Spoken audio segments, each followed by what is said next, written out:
Everybody, call this meeting to order. Can we have a roll call? Oza, here. Colbert, here. Luciani, Here. Krajewski, Here. Schwarzy, Here. Tonatore. Here. Okay, great. Next, any public comment today? Okay, hearing none. I'm moving for approval of the minutes. Second. And any comments, questions about the minutes? All in favor? Aye. All right. Staff updates. Just briefly, case budget hearings are going to be at the county here on October 21st, 3:30 to 7 o'clock, just in case anybody's interested to attend. And the Metro Board presentation is occurring on October 26th, so they'll both be in-house this month. And the Metro presentation will be here as well. Yes, correct. Okay. And what time is the Metro? At the board meeting. Oh, great. All right.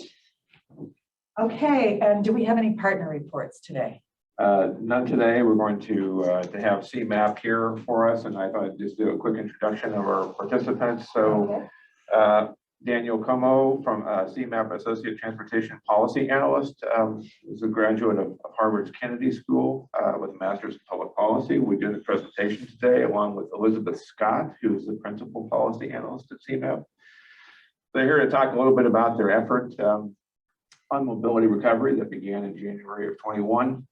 Their mission was to collaborate with the region to develop a visionary mobility strategy that will support equitable recovery, sustain the transit network, and ease congestion rebounds. So I'll turn that over to them at this moment. Daniel? Hi, good morning, everyone. I'm Elizabeth Scott. I'm actually going to walk through our presentation today, but definitely Daniel and I are here together, and we will do some Q&A at the end as a team. I'm the in CMAP parlance program manager for this project, and Daniel is the project manager. So we're sort of the most day-to-day team here, and we're delighted to be invited to come and talk to you about this work that we've been engaged in, and you know what we've been up to and what it might mean for DuPage County. So Daniel, could you do the next slide, please?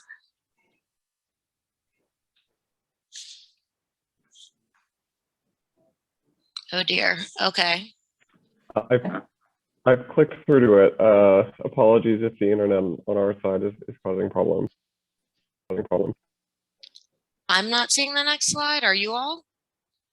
We actually have printouts here, Elizabeth. So, oh, okay. Yeah. So I'll just go ahead and just tell us which slide you're on. So I'm on the second. I'm moving to the second slide. Basically, wanting to give you some background on what is this project, why are we doing it, and what have we been up to. There we go.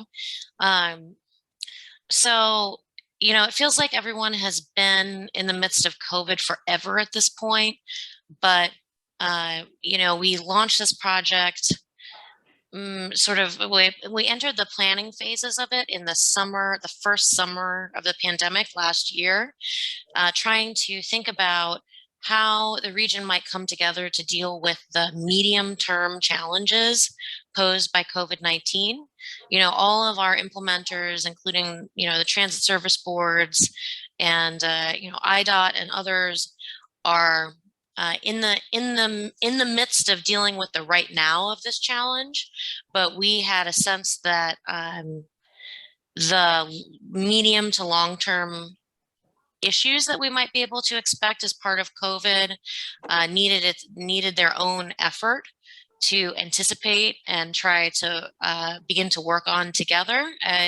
Big picture, you know, this region adopted the On2 2050 Regional Comprehensive Plan in 2018, and those goals are still the region's goals, but thinking about how we can continue to pursue them in this, in the environment of COVID, which has kind of overturned the apple cart.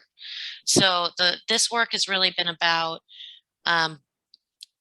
bringing people together, trying to understand what has been happening, what might happen, and then what challenges and opportunities the region could respond to help us move through and out of COVID and deal with realities of the way our world may have changed.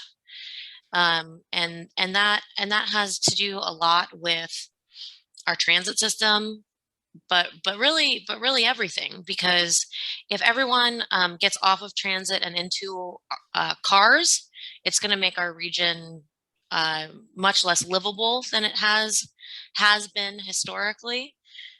So we're just thinking about what strategies can sustain the transit system and prevent a surge of single occupancy vehicle use in the region. So working on this, we've done a few things. We convened a steering committee that, all the members of which I'll show you in the next slide, or you have in your packet is the next slide. And we also went out to the market and hired a consultant team that's led by AECOM to help us try to work on this challenge on multiple fronts at once, to really understand the dynamics and think about what the opportunities are and how we can pursue them. The project formally begun in January of this year, and it's set to wrap up by October of next year, which is also the same time frame where the region will be voting on and hopefully adopting the update to the Onto 2050 plan that is required by the federal government, that we're also working on in this moment.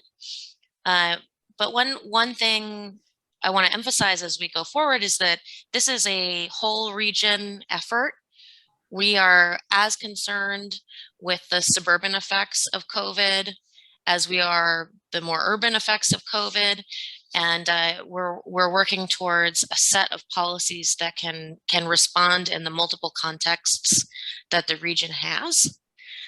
Daniel, next slide. Or I'm just going to keep going, because who knows how long it will take to flip them. So you can see here on this slide the large number of groups that are represented in our project steering committee, including the chairman's office from your county, among a rich array of other partners, including every county in the 7-county northeastern Illinois region. And now I'll give you a little context on why we're doing this. Next slide. I'm sure everyone is in this meeting is aware that some things have changed as a result of COVID. So what do we know? There was a dip in auto travel at the beginning of the pandemic, but this graph here shows sort of, CMAP has been tracking all along what is actually going on with the cars on our roadway through this process. And we're already back to pre-pandemic levels in terms of auto, like a personal passenger car travel, and fairly significantly above pre-pandemic levels in our single unit trucks. And that's your FedEx truck, your Amazon truck, the trucks I'm sure you're all seeing delivering goods all around your neighborhoods. Next slide. But similarly, public transit has yet to recover, even 50% of the riders that it had before the pandemic. So, understanding that these issues are out there, this project is really about trying to answer some questions of like, what do we think is going to happen and how can we respond to it? And so I'm looking at slide 8 now. The types of questions this project is asking are, how durable are some of these changes? Will workers continue to work remotely even after it's safe to return to work? Physically speaking, in terms of the health risks, Will more people working remotely change the way housing and employment is distributed through the region? Will transit ridership ever return to pre-COVID levels? You know, I ideally exceeded, of course, but what, you know, what will we do in the context of these changes, and what solutions can we put into place now to help mitigate or adapt to some of the changes that we are experiencing in the region, and what policies are appropriate and supportable by the majority of the region. Next slide, please. And so what are we doing? We're working with AECOM, and the main steps of the project are as follows. Next slide. So far, we have already done a policy, some policy research that evaluates promising strategies from around the world that could be brought here. You know, that work has been presented to our steering committee, and CMAP is starting to roll out a series of weekly articles to introduce some of these examples to people. We're in the midst of trying to quantify what the changes we're experiencing are with respect to housing, jobs, and transportation patterns. We've established a few scenarios about what we think might happen, and we're going to do some advanced quantitative assessment of what we think will happen. Like, let's say 25% of jobs in the loop are work from home at least 2 days a week. What will that do with the transportation system? So we're doing assessment of that. And we're also assessing what are the financial implications of all of these issues, because as I'm sure this group is aware, if people are not riding transit, for instance, they're not paying fares, and fares are a significant element of how our transit system is funded. So trying to get our arms around these dynamics and understand what responses might be needed to really deal with it. And so we're looking to, by next year, be proposing some strategies that the region could adopt to help mitigate or adapt to these challenges. And so for this group, if time allows, we have a few questions, but I want to check with you all because I know you're on a schedule. If you're available for discussion questions, or you want to just ask questions about the project, whatever works best for you is what we want to do. Thank you so much for being here today. Really appreciate it. What exactly do you have planned in terms of surveying employers and employees? Because I think the work from home issue is going to be just the most critical. I had three of my four children are all working from home in various cities, including Chicago. So my daughter is starting a new job in 10 days, and it is starting off as remote. So what are your plans in terms of trying to assess what's going on here? Because I think that's going to be the most critical factor. Yeah, absolutely. And here's a detail that I didn't share previously, but can share. Part of the work that we've already done has been a series of interviews with developers and other real estate companies to try and understand where they see the market moving and what they're really doing. We've also had some meetings in partnership with BOMA, the Building Managers Association that deals with most of the commercial real estate in the region. So absolutely, we are actively seeking insights from the real estate industry to try and understand, you know, how real is work from home? What do we think is going to be the level that it will settle out at for the foreseeable future? And we've gotten some insights, but we're still working on it. And as you know, you all know, this is a dynamic, changing situation. Thank you so much, Elizabeth. Member Kajewski. Yeah, I just had a question. Is it maybe a demographics issue? But the passenger car travel is above COVID, but the ridership is way down, and we have all these people working remotely. So with all the people working remotely, but the ridership on the highways or the car traffic is above COVID. So is it just the people who normally drive cars are the ones that are not working remotely? I can't understand how the car traffic is way above pre-COVID, that public transit is way below, and you have all these people working remotely that used to work down in Chicago, let's say. Yeah, I think that's a good observation. I think possibly it's that people are driving during their workday, which used to be a transit trip, but instead now is like, I'm going to run over to whatever store and buy whatever thing in the middle of my now flexible workday. But that's exactly the type of thing we're trying to get our arms around. People are just driving during the day, and as long as they get their work done, it can be done anytime. Maybe that's it. Yeah, you may find, my husband drove 2 out of 5 days, maybe 6 months ago, but now he is taking the train 100% of the time.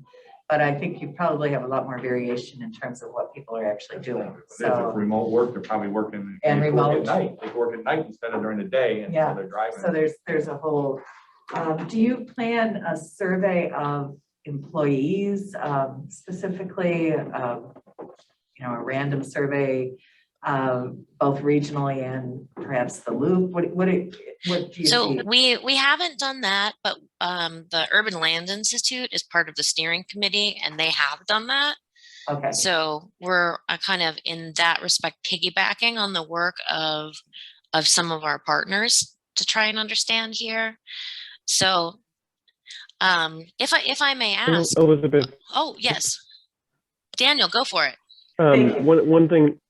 one thing that we have done is in understanding the likelihood to work remotely, I relied on some national surveys done by the Fed and other academic institutions that have been trying to assess, the likelihood that employers are going to be, or employees are going to be working remotely.